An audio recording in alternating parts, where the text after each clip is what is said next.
So Enayet ভাই আপনার কোন দেশে ভিসা পেলেন এবং ভিসা কপিটা যদি একটু দেখাতেন। ভাই আমি হচ্ছে ইউনাইটেড স্টেটস অফ আমেরিকায় ভিসাটা অ্যাপিল করছি, এই যে আমার ভিসার কপিটা। মাশাআল্লাহ, আলহামদুলিল্লাহ। এরপর আমরা জানি ইউএস এর জন্য একটা লং টাইম সময় দিতে হয়, সাধারণত এখন এমবাসি অ্যাপয়েন্টমেন্ট পেতে 7 থেকে 8 মাস লেগে যায়, অনেকের ক্ষেত্রে তারও বেশি সময় লাগে। আপনি অ্যাপ্লিকেশন করেছিলেন কোন মাসে? মূলত আমি মে মাসে অ্যাপ্লাই করছি। অ্যাপ্লিকেশন করেছিলেন, আপনার এমবাসির অ্যাপয়েন্টমেন্ট ছিল কোন মাসে? আমার এমবাসির অ্যাপয়েন্টমেন্ট ডেট ছিল ডিসেম্বরের 1 তারিখ।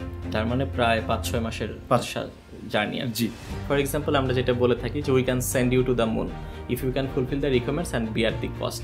আমাদের আসলে কিন্তু কোনো পার্টিকুলার ইউনিভার্সিটি নিয়ে অ্যাপ্লিকেশন করা বা পেনম্যান কোনো ইউনিভার্সিটি সিলেক্ট করে দেবে আপনাকে ওই ইউনিভার্সিটিতে অ্যাপ্লিকেশন করতে হবে, বিষয়টা কিন্তু এরকম নয়।